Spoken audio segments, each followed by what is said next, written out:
Hey there, it's Rob Wardrip with InXpress, and I am here with Paige Pilsana. Paige is our account manager and has been with the customer service team for a number of years now. And we wanted to spend a little time recording some frequently asked questions. Some of these are from our customers, others are more just general questions that we get asked fairly often. And so with that, Paige, let's just get started. What's the first question today? The question here, Rob, is from one of our customers, WDE Supply. They're asking, what should I do if I mistakenly selected the wrong reason for export on the shipping documents? Can I correct it after shipment? Can be corrected, but the best thing to do is let us know.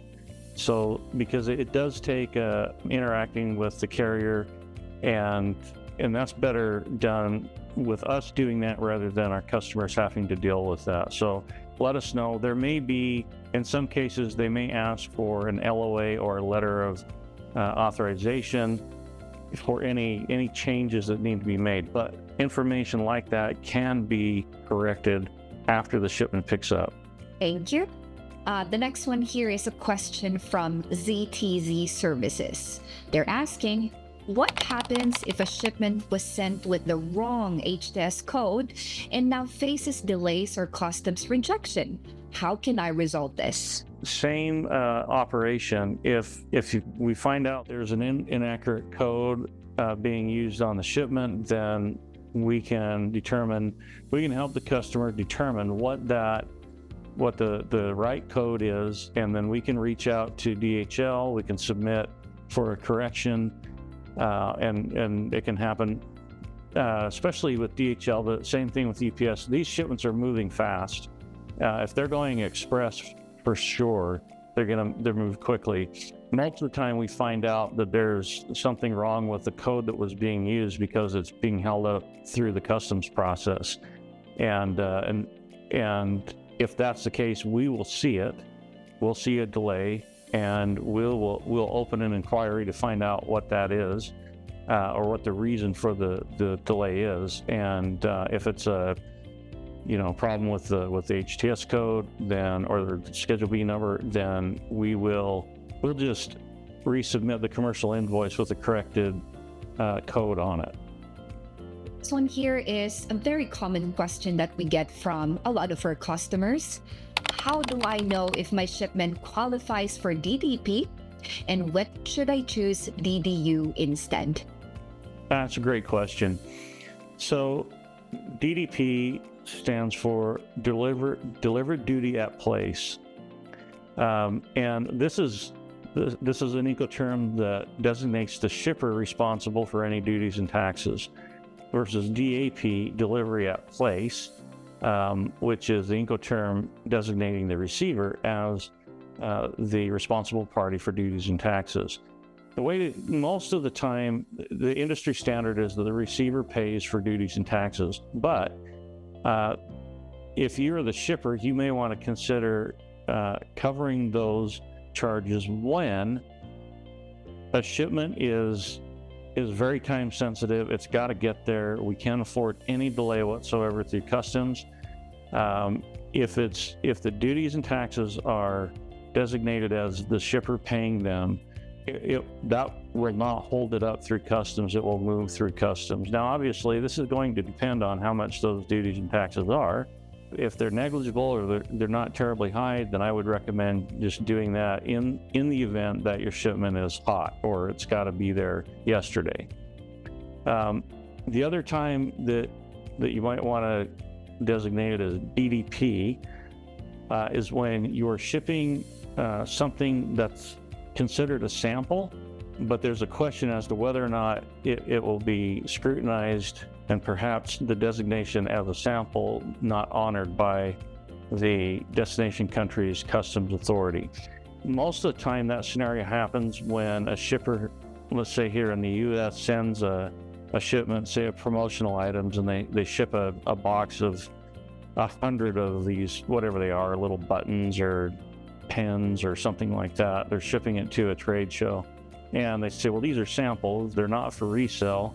But from the destination country's customs authority, an individual looks at that, they see that there's 300 pens, and that's not a sample to them. And so then there's a question. They're always going to default to it being dutiable if the amount doesn't make sense. If you were sending 1 or 2 pens, that would be considered a sample. So if there's anything that you're sending, whether it's a sample or a gift, anything that is supposed to be non-dutiable, but could have a high value, or is there's just a fairly high number of individual units in the shipment, that's when you also want to consider DDP.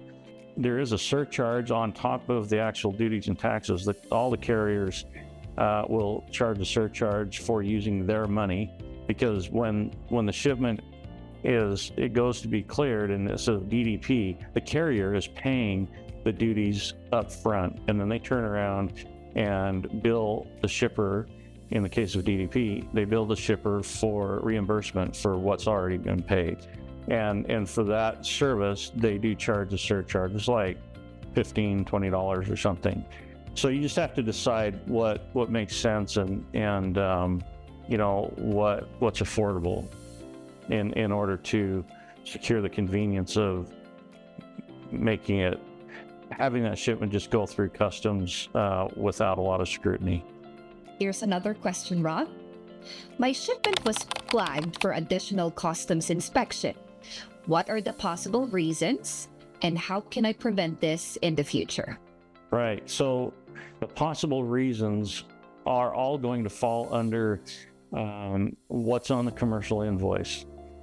If the value does not make sense, the shipment will probably be flagged for physical inspection. Remember that with these carriers, and especially with DHL, wheels up clearances is something that they want to do on express shipments. So what that means is that while the airplane is in the air, the shipment is being cleared even before it arrives in the destination country. Now, because I live close to the CVG hub, I've been able to tour the hub a few times, and each time, one of my favorite things to do is sit next to the import agents and watch them clear the manifest for these shipments. So sitting right next to them, I've watched what it looks like. The shipment manifest is just a document that lists all the shipments, and they go down each one of those, and they're looking at the description and the code for each of those shipments. And if there's anything that just looks off, whether it's a value or the code doesn't appear to be right, they'll just mark it to be physically inspected. Now, they have pages and pages of these manifests to clear. They can only spend a few seconds on each page. So it's really a precursory glance that they're giving it. They just kind of run down the list to see if there's anything that that would warrant a physical inspection. They do this a lot. They do it all day. They're very good at what they do, so they learn fairly quickly about what kind of anomalies they're looking for. If your shipment is physically inspected, it doesn't mean that there's something wrong with it. It just means that for whatever reason that description didn't quite make sense. If you're giving descriptions on the commercial invoice that somebody on the street would not understand, that's a red flag to customs. I see this often enough that we have to remind customers, if you're in the effort to be really specific about your description and you put a model number and some kind of insider information about it, some industry term, but that no one else would know what it was if you showed it to them. These are just customs people. They don't know your models and they don't understand what you're shipping. And so it has to make sense to them in order to be cleared quickly. Just because you put something on a commercial invoice doesn't make it true. And it has to make sense to someone actually looking at that, right? So you might feel like, you're describing it with with, you know, some very specific information. But if it's too specific so that no one would understand what it was, they're going to flag it. If they don't understand what it is, then it's probably going to get physically inspected so they know what's coming into the country. So, so that information, the descriptions are really important. The values are really important. Even a sample that doesn't have any value, intrinsic value to it, it's not being sold, and so nobody's paying for it, it still has value. All customs authorities look at commodities that way. So it's okay if it's a sample, you can give it a low value as long as the description states that it's not for resale and that the value included is for customs purposes only. I would just recommend not using $1 or $5, those whole numbers, as a value, because there's so many that do that. That's going to get an extra couple of seconds with the customs official looking at it. And so, you know, just use values that make sense. The way that, you know, the way that I always counsel people to declare values is if whatever that was, if it disappeared and it was never returned, what would it cost you to replace it? So let's say it's a prototype. It might be something really insignificant, maybe a plastic cat that, you know, it's been 3D printed. It's being sent to China so that China can take a look at that prototype and then, you know, produce a mass run with them or whatever. It still has value, and so just make sure that the value makes sense to what's being sent. And those are two things that I think are the most important. The other is making sure you're using the right tariff code. Exports, the code for exports is called a Schedule B number. The code for imports is called an HTS, or Harmonized Tariff System number. They're two different numbers.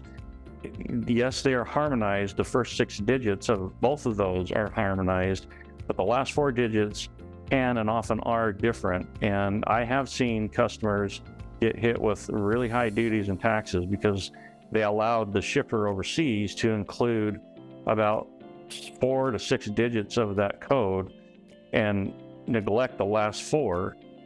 And the last 4 are what made that shipment dutiable versus non-dutiable. So accuracy with descriptions, codes, and values are critical.